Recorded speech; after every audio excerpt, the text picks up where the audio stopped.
The rain struck the tall windows of Montfort House like a warning that refused to be ignored. It soaked through Lady Clara Ashcombe's worn traveling cloak and dripped onto the white marble floor of the entrance hall. She stood still, watching the water pool at her feet, feeling the familiar weight of shame tighten in her chest.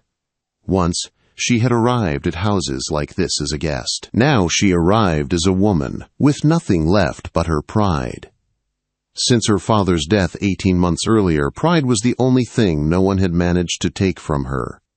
"His Grace will see you now," the butler said. His voice was polite, controlled, but his eyes betrayed a flash of pity before he turned away.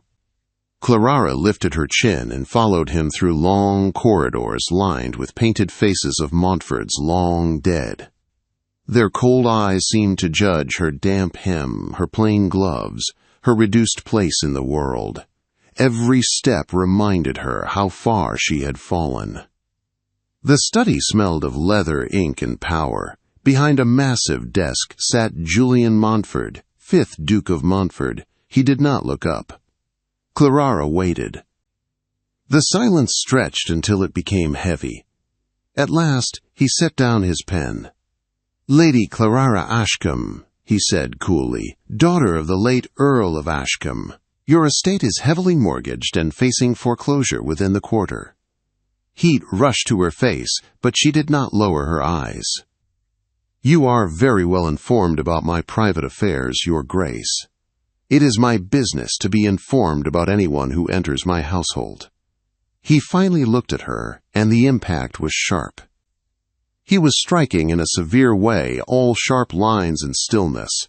His gray eyes were cold, unreadable. He looked like a man who ruled without question. "You come recommended," he continued. "You are educated, accomplished, capable of instructing my daughter." "I am grateful for Lady Westbrook's kindness," Clara said. "I have not finished." The words landed like a command. Clara closed her mouth. "My daughter is 6, he said. She has been difficult since her mother's death. 4 instructresses have left in 18 months. "Perhaps," Clara said carefully, "the child needs understanding rather than—" "What the child needs is discipline," he interrupted, standing. "Structure, control, not sentiment." Clara felt something hot rise in her chest. "And affection?" she asked. "Kindness?" His eyes hardened. "You are not here to lecture me," he said softly. "You are here because you are desperate." The insult struck deep. Her hands clenched in her skirts. She should apologize. She needed this position. But some things could not be swallowed. "I apologize for speaking out of turn," she said steadily. "But if we are to be clear, then so should I be. I am not trained for service. I am a gentlewoman in reduced circumstances. I will care for your daughter, but I will not be treated as less than human, and I will not stay silent if I believe a child is being harmed." The room went very still. "You have extraordinary audacity," the Duke said. "I wonder if you can afford it." "I wonder," Clara replied evenly, "if you can afford to lose another instructress." For a long moment they stared at one another. Then, to her shock, something like amusement flickered across his face. "Very well," he said. "1 month's trial, £15 per year, East Wing. You report to me weekly." It was an insultingly low wage, but Clara nodded. "I accept. You begin tomorrow." He turned back to his ledger as if she no longer existed. That night, alone in her narrow room, Clara told herself she could endure anything, even a cold duke who looked at her like an entry in his accounts. She did not yet know how wrong she was. The nursery was quiet when she entered the next morning. Curtains drawn, a small figure sat curled in the window seat. "Lady Eloin?" Clara said gently. No response. The child wore gray, severe and joyless. Her dark hair was pulled tight. She held a rag doll and stared at nothing. "I'm Lady Clara Ashcombe," Clara said, sitting nearby. "I'm to be your companion." Silence. "I've heard you're very clever," she continued, "that you read well and know your sums." A flicker of interest passed through the girl's eyes and vanished. "I was hoping," Clara said thoughtfully, "that you might help me. This house is enormous. I might get lost. Could you show me around?" At last, a whisper. "You'll leave too." Clara's heart tightened. "Who leaves?" "Everyone," the child said flatly. "Mama, all the teachers. Papa says I drive them away." Clara moved closer. "You haven't driven anyone away," she said softly. "You've been sad." "My papa says sadness is no excuse. Even papas can be wrong sometimes." The child looked at her sharply. "You can't say that." Clara smiled faintly. "I've been called worse." A ghost of a smile touched the girl's lips. They walked the house together. By the time they reached the library, Eloine was talking excitedly about books and globes and ladders. Watching the child's small hand slip trustingly into hers, Clara made a quiet decision. Some rules were worth breaking. 3 days later, laughter echoed through Montford House. The Dowager Duchess Beatrice Montford noticed immediately. She noticed everything. At breakfast, she heard the sound and froze. "Who," she asked calmly, "is making my granddaughter laugh?" "Lady Clara, your grace," the housekeeper replied, smiling. Beatrice's eyebrows rose. Later that morning, Julian Montford heard it too. A ridiculous song floated through his study window, followed by childish laughter. He went to the window. Below, in the garden, his daughter ran freely. Her hair was loose, her dress stained with grass. And beside her stood Lady Clara Ashcombe, laughing just as freely. Something sharp lodged in his chest. He told himself it was irritation. He was wrong. That evening, Clara stood once more in his study, delivering her weekly report. He read it in silence. "You have taught my daughter to sing," he said flatly. "Yes." "About ducks?" "Yes." "I hired you to educate her." "You hired me to be her companion." The air between them crackled. "I can hire 50 women like you," he said coldly. "Do it," Clara replied, "but I won't be one of them." The door opened before he could respond. "Papa!" Eloine stood there crying. "Please don't send her away," she begged. "I'll be good." Julian dropped to his knees, stunned by his daughter's fear. "No one is leaving," he said softly. That night, Clara told a story in the nursery. Julian listened from the shadows. When it ended, he spoke quietly. "Thank you." "You're welcome," she said, "but I don't do this for you." She walked away, her heart pounding. Julian Montford stood alone in the hall, staring after her. He was not done. After that night, nothing at Montford House remained the same, though no one spoke of it aloud. The change crept in quietly, like dawn light slipping under a closed door. Julian Montford began to notice things he had trained himself not to see. He noticed the sound of his daughter's footsteps running instead of walking in careful silence. He noticed laughter at breakfast drifting down the corridor outside his study. He noticed the way the house no longer felt like a tomb built of duty and stone. And he noticed Lady Clara Ashcombe. She did not seek his attention. That unsettled him more than open defiance ever had. She moved through the house with calm purpose, greeting servants by name, listening instead of commanding. She spoke to Eloine with patience and warmth, never once using fear as a tool. Julian told himself it was inefficient, undisciplined. Yet every evening, when he passed the nursery, he paused. Sometimes he heard reading, sometimes music, sometimes quiet conversation that carried more comfort than any lesson plan ever could. Eloine began taking her meals in the morning room with her grandmother. Her gray dresses were replaced with soft colors. Her eyes no longer darted nervously when her father entered a room. And Julian did not know how to feel about any of it. One afternoon he stood in the doorway of the schoolroom and watched silently. Eloine struggled with a sum, brow-furrowed pencil tapping. "You can do it," Clara said gently. "Take your time." Julian almost stepped forward to correct her. Old habits burned in his chest. But he stayed still. A moment later, Eloin's face lit up.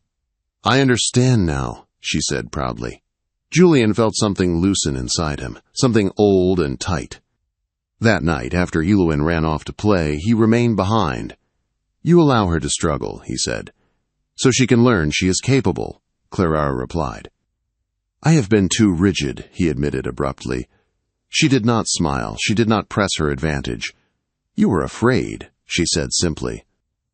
The words struck harder than accusation. Julian turned away, staring out the window.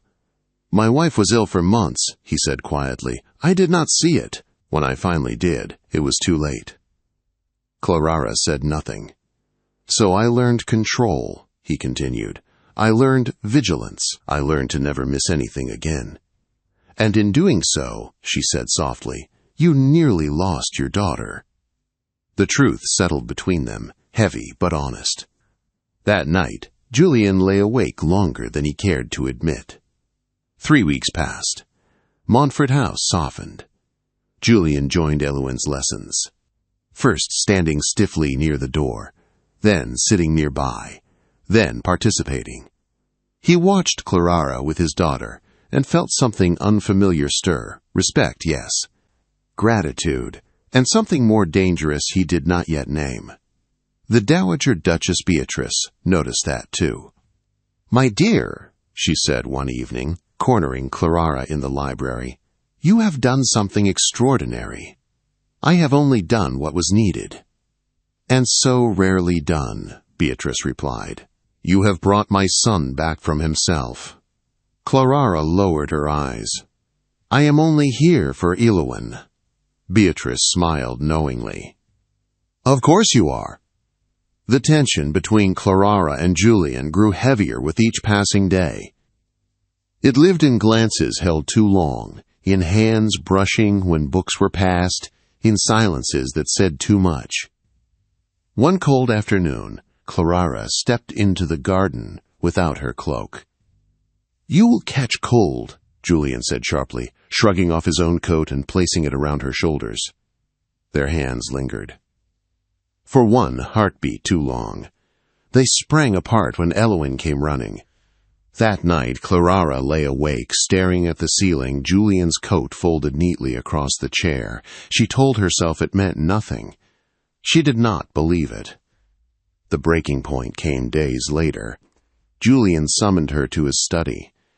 "You work too much," he said without preamble. "You take on duties beyond your position."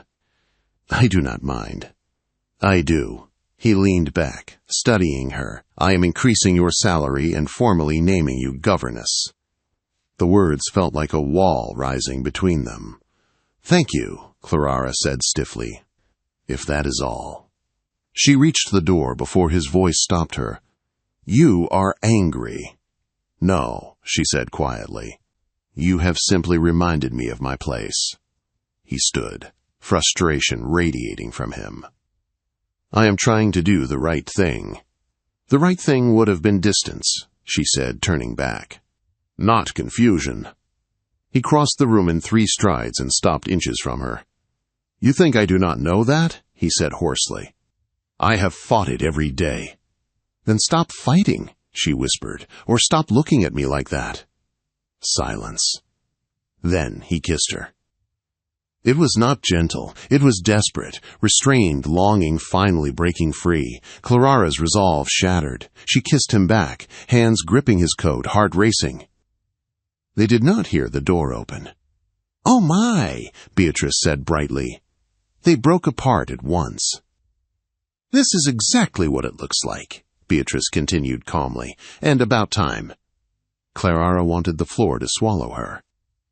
"You love her," Beatrice said to Julian, "and she loves you." Julian looked at Clara. "I do," he said, completely. Clara's breath caught. "I love you too," she admitted softly. Eloin burst in moments later, eyes shining. "You're not sending her away," she said hopefully. "Never," Julian promised. That promise changed everything. The engagement was announced at Christmas. At first, reactions were polite. Then the newspapers began. They called her a schemer, a fortune hunter, A governess who trapped a duke. Clara bore it quietly, but Julian saw the light dim in her eyes. "Maybe we should wait," she said one night. "Let society forget." "No," Julian said fiercely. "I will not let them define you."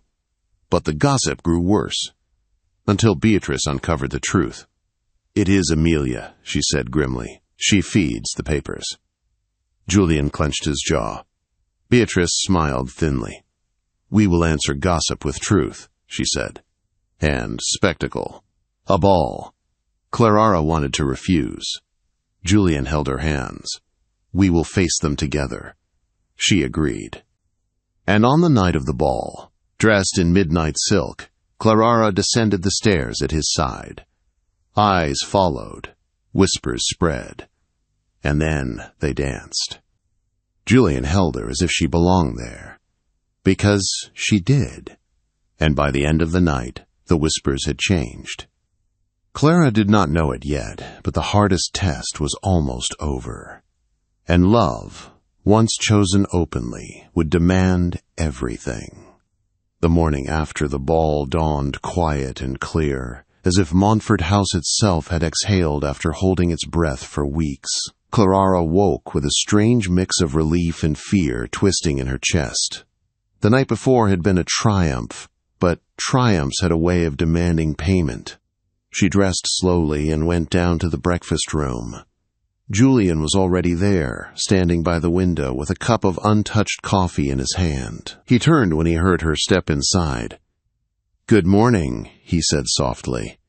"Good morning." For a moment, they simply looked at each other. There was no distance now, no pretending. Whatever society said, whatever the papers printed, the truth stood plainly between them. "You were remarkable last night," Julian said. "They saw you, truly saw you." "I was terrified," Clara admitted. "And still you stood," he replied. "That is who you are." Before she could answer, Elowen burst into the room. "Everyone was talking about you," she announced happily. "Grandmama says you conquered society." Clara laughed, the sound easing something tight inside her. If only it were truly over. The newspapers did not stop immediately, but the tone changed. Where once there had been venom, now there was uncertainty. Some praised her grace. Others retreated into silence. Invitations that had been withdrawn were quietly renewed. Julian watched it all with cold patience. When Clara worried aloud about Elowen's future, he took her hands firmly. "Our daughter will grow up knowing she was loved," he said. "That matters more than gossip ever could." Spring arrived early that year. With it came wedding preparations. Clara often felt as though she were standing in someone else's life. She moved through fittings, menus, guest lists, all while still teaching Elowen and managing the household. Only now, when servants bowed to her, did she feel the weight of what was changing. One afternoon, Julian called her into his study. "I have something for you," he said, sliding papers across the desk. Clara stared. "The mortgage," she whispered. "Paid," he said simply. "Your father's estate is yours again." Her breath caught. "I cannot accept this." "You already have," he said gently, "when you chose me. When you chose us." Tears blurred her vision. "No one has ever done this for me. No one has ever been you to me," he replied. The wedding took place on a bright April morning in the small chapel at Montfort House. They chose intimacy over spectacle, friends over critics, family over society. Clara stood in ivory silk, her hands trembling slightly. Beatrice adjusted the orange blossoms in her hair with a smile full of pride. "You belong here," the Dowager Duchess said softly. "Never doubt it." When the chapel doors opened, Julian was waiting. The moment he saw her, his breath caught. No duke stood at the altar then, only a man in love. Elowen scattered rose petals ahead of Clara, solemn and thrilled. The vows were simple, the promises absolute. When Julian kissed his bride, the sound of joy rippled through the chapel. "Now we are a family," Elowen declared loudly.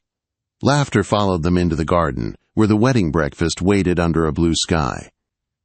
That evening, when the house had finally grown quiet, Julian led Clara to the library. "I wanted you to have this," he said, handing her a leather-bound journal. Inside were words written in his careful hand: confessions, gratitude, love. "I was wrong," he had written, "about strength, about control, about love." Clara pressed the book to her chest. "You gave me everything," she whispered. "No," he said, drawing her close. "We built it together." Years passed. Montford House filled with noise, laughter, and life. Eloin grew confident and bright. Then came Thomas, then Alexandra, then another child on the way. The cold halls of stone became a home. One spring afternoon, Clara stood on the terrace, watching their children race through the garden. Julian came up behind her, his arms circling her carefully. "Do you ever think about that day," he asked, "when you walked away?" "All the time," she said. "It was the moment everything changed," he replied, "for both of us." She leaned back against him, smiling. "You thought you could replace me." "I was wrong," he said without hesitation. "I never found another like you." Below them, their children laughed. The sound carried through the house, warm and unafraid. And in that laughter lived the truth neither of them had known at the beginning. Some things cannot be hired. Some hearts cannot be replaced. And love, once chosen bravely, changes everything.